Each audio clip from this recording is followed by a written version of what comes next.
더불어민주당과 정부는 강원 산불 피해 복구를 위해서 추가 경정 예산안 처리가 필요하다고 야당에게 촉구했습니다.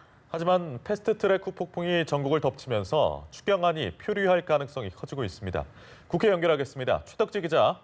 네, 국회입니다. 말씀하신 것처럼 더불어민주당과 정부는 당정 협의를 열고 강원도 산불 피해 지원 방안 마련을 논의했습니다. 그러면서 신속한 복구를 위해선 추경안 편성이 필수적이라며 야당의 협조를 촉구했습니다. 민주당 홍영표 원내대표는 근본적으로 추경에 포함된 예산이 있어야 각종 지원 계획들이 시행 가능하다고 강조했습니다.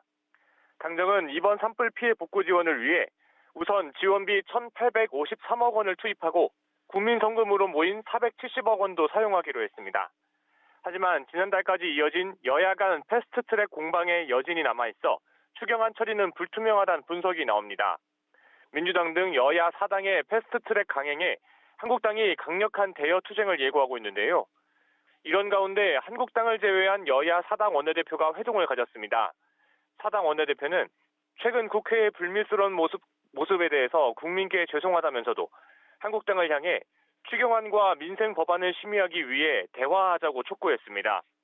4당 원내대표는 오랜 과제인 선거제와 사법기구 개혁에 대해 절대 다수 의원들이 동의하고 있지만 한국당의 반대로 논의조차 제대로 하지 못하고 있다고 주장했습니다.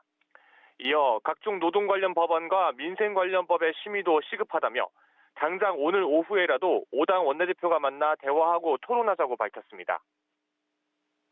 네, 이에 반해서 한국당은 대여 강경 투쟁을 검토하고 있다고 하는데 구체적으로 어떤 내용들이 검토되고 있는 겁니까?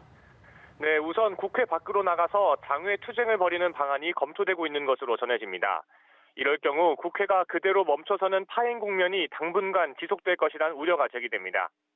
이 밖에 10여 년 만에 광화문 광장에 천막 당사를 설치하는 안도 논의 중인 것으로 알려졌습니다.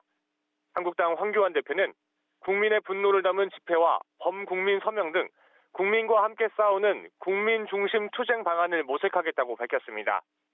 이어 이 정권의 머릿속에는 민생과 경제는 없고 오로지 선거뿐이라며 야합을 통해 정권을 유지할 생각밖에 없다는 게 이번 패스트트랙 사태로 명백하게 드러났다고 비판을 쏟아냈습니다.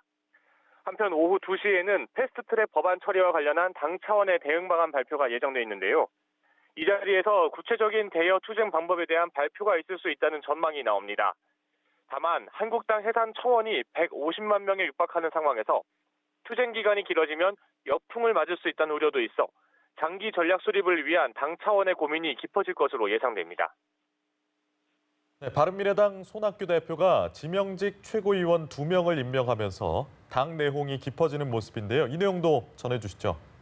네, 4.3 보궐선거 참패 후 바른정당계인 하태경, 이준석, 권은희 최고위원이 지도부 총사퇴를 요구하며 당무를 거부하고 있는 가운데 바른미래당 손학규 대표가 공석이 된 지명직 최고위원에 국민의당 원내대표를 지낸 주승용 의원과 국민의당 최고위원을 지낸 문병호 전 의원을 임명했습니다. 손 대표는 당무 집행을 정상화하기 위함이라고 밝혔는데요. 사퇴 요구에 정면 돌파 의지를 드러냈다는 평가가 나옵니다. 한편 바른정당계 의원들은 모임을 갖고 손 대표의 최고위원 임명 등 당내 현안들에 대해 대화를 나눴습니다. 유이동 의원은 최고위원 임명에 대해 절차나 내용이 당원들의 뜻을 담은 건지 의심된다며 회의적 생각이 있다고 밝혔습니다.